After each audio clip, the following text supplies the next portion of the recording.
Hey, it's Jessica here from Indie Farms. Today we're going to learn how to make a raised garden bed from just a bit of lumber and a few nuts and bolts.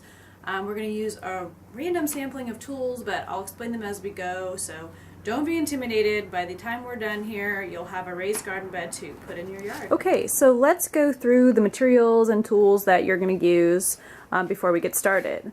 We're going to make an 8-foot by 3-foot bed. So this is one 3-foot end piece right here. These are 2 corner pieces. They each measure 1.5 feet long. These are 4x4s, and this is a 2x12.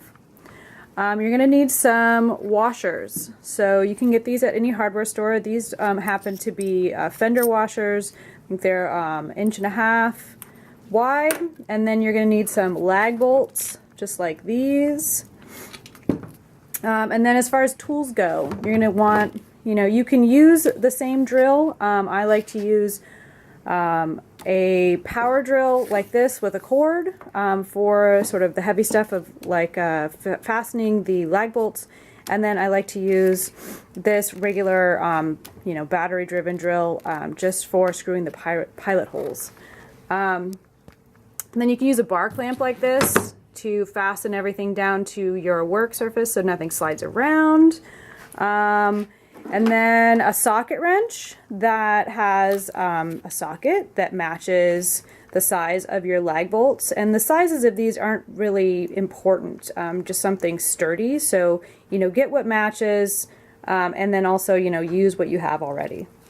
A pencil. Fancy, and good old-fashioned tape measure. That's pretty much what we're going to use, although also important is the work surface. So if you have something that's nice and sturdy, this is a metal desk, but a workhorse or an old table that you hate, something like that, so that you can be secure. So the first thing I like to do when building these beds is to assemble the end pieces. The end piece is just one 3-foot 2x12 section, and then 2 1.5-foot 4x4 sections. And then I staged the thing because I'm like a total cheater. So I just set it up just exactly how it's going to look out there with the 2 end pieces on the desk and then the long end piece on the top. And then from here, I just basically set up where I'm going to drill the holes. So take my handy measuring tape and my pencil, and make some not terribly accurate measurements, which is good. So by not terribly accurate, I mean we're gonna sort of eyeball this. It doesn't need to be exact. What you're gonna end up doing is putting 2 washers and 2 lag bolts on each end, just like that, and screw them in. But you want to measure first because otherwise it's gonna look ugly when you put it out there and potentially not work. So since these are each this right here, the end piece is 1 foot wide. Go ahead and measure 1 foot, and then measure in 3 inches each way from each end, and then make a mark. You'll end up putting them in, each of the lag bolts in 3 inches wide. And then since this guy right here is approximately 3.5 inches apart, I'll measure in 3.5 inches from there, and then mark at the almost 2-inch mark, and make another mark so that they're somewhat centered. And the beauty is it doesn't have to be exact because the vegetables won't care, and you'll probably barely care, just as long as you get this thing done, right? Now, I don't know why I decided to measure at the other end first and then start down here. I guess I'm just kind of a jerk, but we're going to go ahead and start to drill our pilot hole. So you do this, use the bit that is a little bit smaller than your lag bolt, because all you want to do is just create a guiding line for your lag bolt so that you're not trying to blast through these 2 giant pieces of wood just with the raw power of potentially just your battery operated drill. So once you've made your marks, come back with your drill mounted with the proper bit that's just a little bit smaller than your lag bolt, and then go ahead and create your pilot holes. And what I just realized I forgot to do was actually use this fantastic bar clamp to hold this in place so that I don't have this thing getting all squirrely on me. So if you use a bar clamp, by all means, use it and secure your bench end before you start going. Okay, so now that we're all in place, we do the second pilot hole.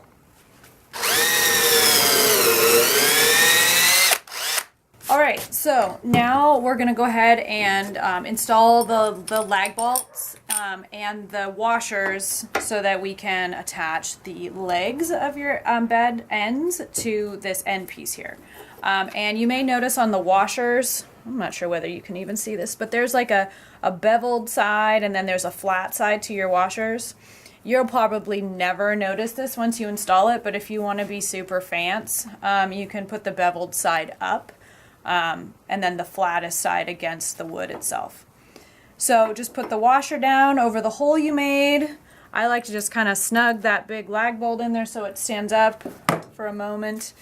And then using your corded drill, just because usually this takes a bit more oomph than your battery operated drill will give you without killing the battery immediately.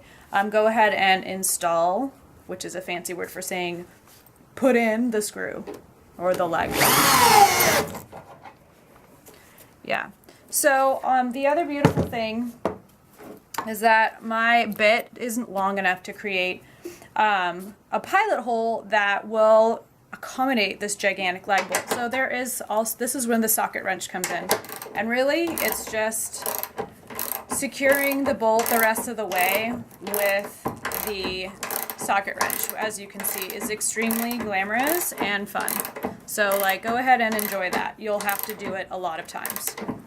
Now, before we go outside to start to assemble this beast in the garden itself, I want to like make one thing like semi-clear, and so I'm going to have to bring you over here so you can look at it. Basically, I just want to make sure that you guys get these lag bolts and washers in tight, because otherwise just the water and the soil and everything that gets in between these, you know, legs and stuff can just be a pain later. So I like to get it like nice and snug, and so like don't be shy with the socket wrench, and I'll show you what it should look like when you're done. So you have to come with me. I'm taking you out of the tripod. Do not be afraid. So like when you come over here and you look, this is how it should look. You should not be able to see any light between these two.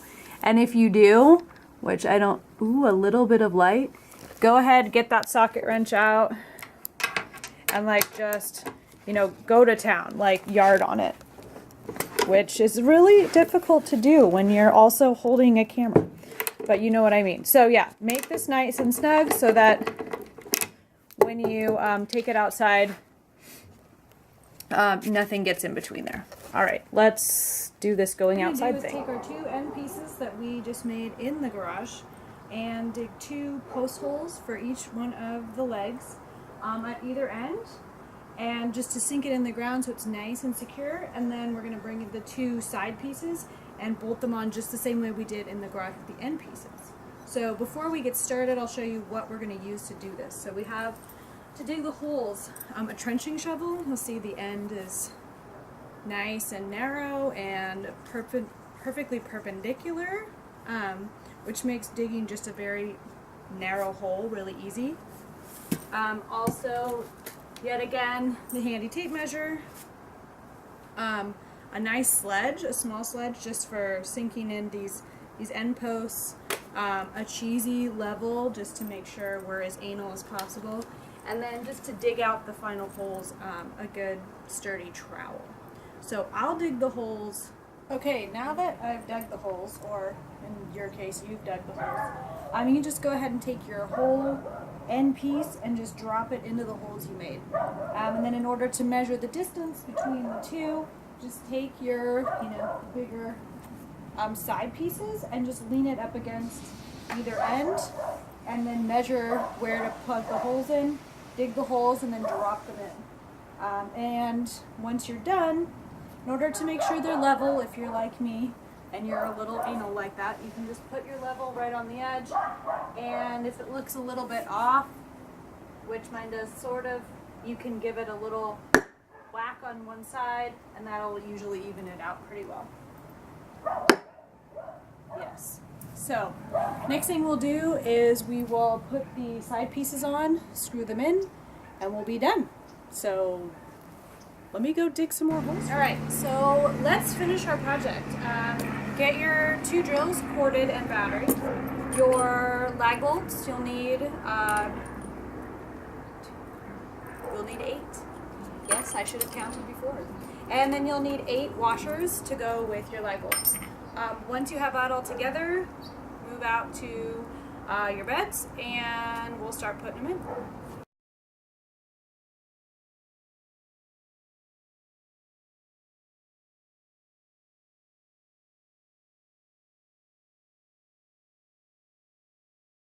So you remember how when we were doing the end pieces, getting these bolts tight was like a really big thing, and do you like how I just did that? Sexy.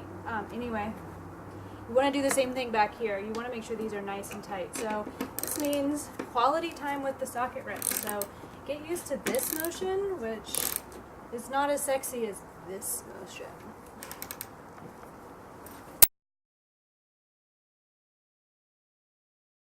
Alright, so as the sun is going behind the trees, we are actually finished. It doesn't need to take this long. I just took a little lunch break in the middle. So we've now got the 4 ends stuck into the ground. We have lag bolts securing all of the boards together, and we're ready to roll. The beauty part is that it looks exactly like the other 4 beds, which makes me very happy.